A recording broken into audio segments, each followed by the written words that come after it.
Halo adik-adik, berjumpa lagi dengan Kak Tiar di pelajaran sosiologi ya, pelajaran yang favorit buat kita semua. Oke adik-adik semua, mari kita akan bahas soal-soal latihan terkait dengan bab yang sudah kita pelajari pada bagian pertama dan kedua, yakni tentang perubahan sosial bagian 1. Nah, untuk itu kita mulai dari soal-soal yang sering dikeluarkan pada UN ya, atau ujian masuk PTN. Kita mulai dari coding kita yang nomor 2 langsung. Oke, berikut ini adalah beberapa pernyataan pentingnya masyarakat menurut cara pandang teori konflik. Ya, kecuali, nah soalnya minta kecuali adik-adik, kita memahami bahwa teori konflik itu adalah teori yang menyatakan bahwa masyarakat selalu mengalami hal yang dinamis, tidak bisa diam, tidak statis, sehingga terkadang dalam dinamika masyarakat terjadi yang namanya gesekan antar kepentingan anggota masyarakat sehingga terjadilah konflik. Nah, maka dari itu jawaban yang tepat untuk soal nomor 2 karena diminta adalah kecuali, maka pilihan D yang tepat. Karena teori konflik memandang bahwa di sini perubahan sosial yang terjadi akibat konflik pasti bersifat destruktif. Nah, untuk itu kecualinya adalah sudah pasti yang D. Masyarakat selalu mengarah pada tahap equilibrium. Di sini adik-adik kata kuncinya adalah equilibrium atau titik keseimbangan. Nah, ini adalah teori yang ada pada teori struktural fungsional di mana setiap bagian saling melengkapi dan memiliki strukturnya masing-masing. Nah, itu dia adik-adik sekalian ya untuk soal nomor 2. Nah, adik-adik sekalian, kita lanjutkan ke soal berikutnya adalah soal nomor 8. Nah, kita lihat di sini adik-adik semua. Soalnya menanyakan tentang faktor eksternal pendorong perubahan sosial. Ya, faktor eksternal pendorong perubahan sosial yakni apa adik-adik? Tentu kita sudah mempelajari di masa-masa materi awal yang kemarin. Nah, kita lihat di sini faktor eksternal pendorong perubahan sosial, jawabannya adalah A. Ya, dengan deking ayak perang bisa atau deking yang sudah kita bahas pada pertemuan yang lalu. Nah, kita lihat di sini faktor eksternal adalah faktor dari luar masyarakat. Ya, faktor dari luar masyarakat di mana perubahan sosial di sini ya itu adalah andil dari luar manusia.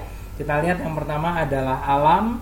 Di sini bisa kita katakan bencana alam, faktor lingkungan fisik yang ada di sekitar manusia. Soal yang paling sering ditanyakan adalah terkait dengan bencana alam.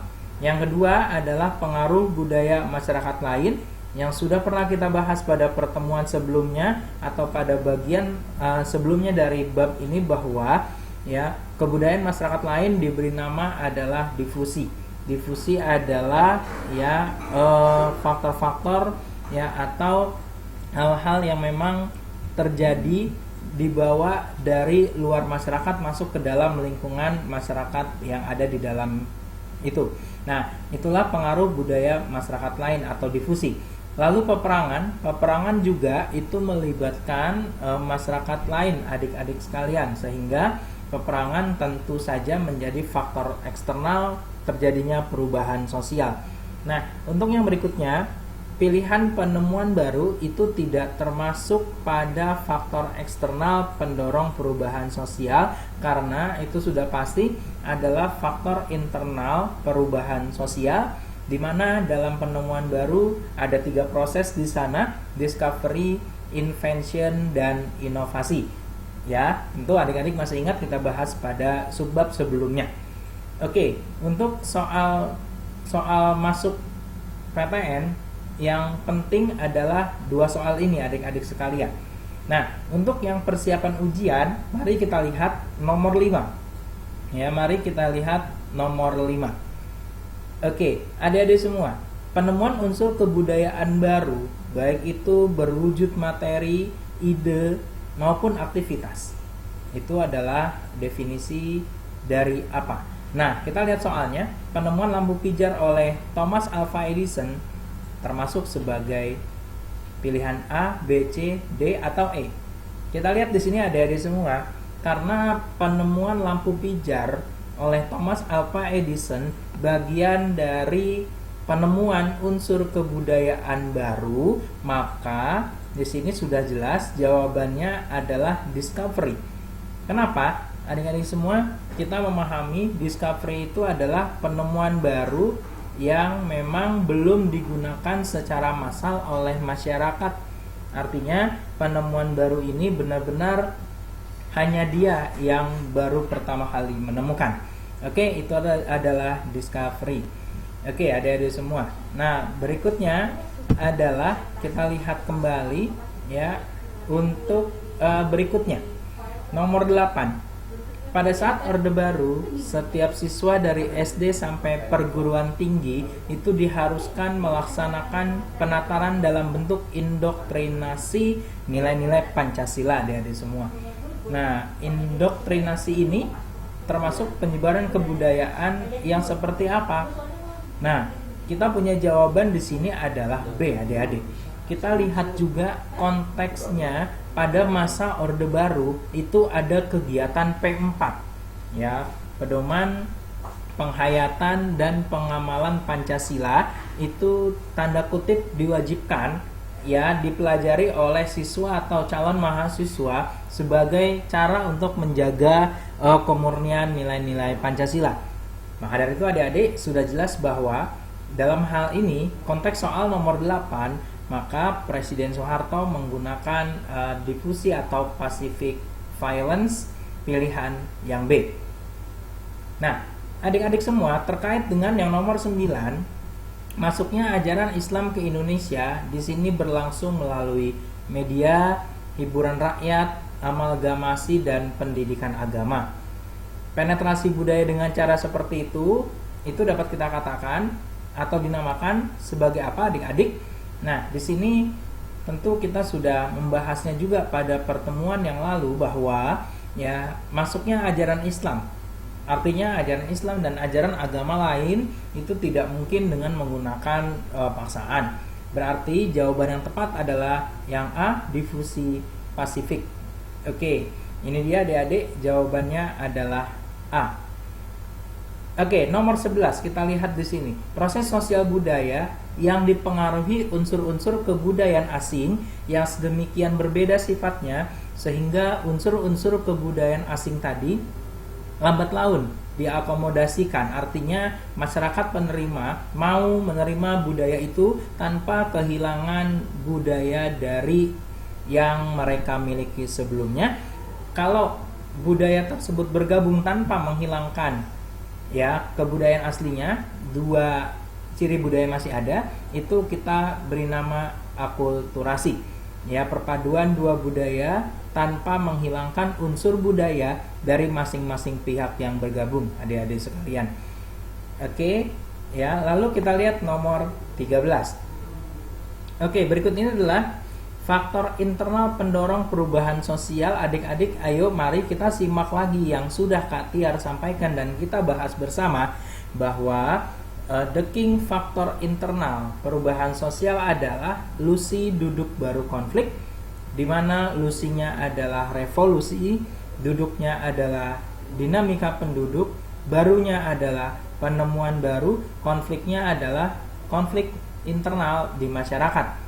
Nah, ini adalah soal yang sering keluar pada ujian nasional dan UTBK juga. Oke, jadi nomor 13 jawabannya adalah E. Peperangan itu adalah faktor eksternal perubahan sosial yang sudah kita bahas tadi pada soal yang sebelumnya. Oke adik-adik, kita lihat kembali nomor 17. Ini juga pola soal ujian nasional. Perhatikan alur berikut adik-adik semua. Ada tahapan primitif, tahapan tradisional, ada tahapan modern. Nah, alur di samping menunjukkan proses perubahan sosial yang berlangsung menurut teori apa adik-adik? Nah, di sini pernah Kak Tiar sampaikan pada awal pertemuan kita bahwa ya tahapan perubahan sosial menurut teori yang sesuai dengan soal itu adalah teori Kita lihat di sini adik-adik semua, ya jawabannya adalah teori linier. Ya, teori linier atau teori perkembangan atau teori evolusi. Kita bisa katakan bahwa teori linier atau teori evolusi adalah teori yang menyatakan bahwa perubahan itu adalah seperti garis lurus dan dapat diarahkan dari satu titik ke titik lainnya. Artinya dari yang tradisional menuju yang modern, tapi tidak kembali lagi ke zaman dahulu. Nah, ini adik-adik sesuai juga dengan yang namanya teori linear, ya, atau evolusi atau perkembangan yang sesuai dengan skema ini, nomor 17 adik-adik semua. Nah, kita lihatlah kembali nomor 18, ini juga pernah keluar pada ujian nasional tahun 2010, yaitu kode P63A wilayah Jakarta. Krisis minyak bumi mendorong masyarakat Indonesia melakukan inovasi atau penemuan baru. Masyarakat berhasil menemukan minyak gas yang bahan bakunya berasal dari sisa kotoran hewan, dan itu adik-adik bisa mengganti minyak tanah yang makin mahal. Berarti jawabannya di sini adalah yang A. Kenapa jawabannya bisa kepada kemampuan internal adik-adik? Karena ya dalam skema yang sudah pernah kita bahas bersama Kak Tiar di teori tentang perubahan sosial, dikatakan bahwa ya dalam kemampuan internal itu ada yang namanya discovery, invention, dan inovasi. Nah, artinya apa? Dalam soal ini tentu para ahli berpikir untuk mencari alternatif dari langkanya minyak tanah yang semakin mahal, dan tentu karena dia bahan bakar fosil maka stoknya semakin menipis. Nah, maka dari itu adik-adik jawabannya adalah A, karena di dalam internal masyarakat ada inovasi dan penemuan baru yang dibuat oleh para ahli di sana. Oke, adik-adik semua, inilah akhir dari materi paket 1 kita tentang perubahan sosial budaya. Nah, kakak harapkan mari kita mengulang kembali materi ini, mari kita baca kembali materi ini untuk mempersiapkan diri nanti menghadapi ulangan di sekolah dan ujian nasional serta ujian masuk PTN. Itu saja yang dapat kakak sampaikan. Terima kasih atas perhatiannya. Wassalamualaikum warahmatullahi wabarakatuh.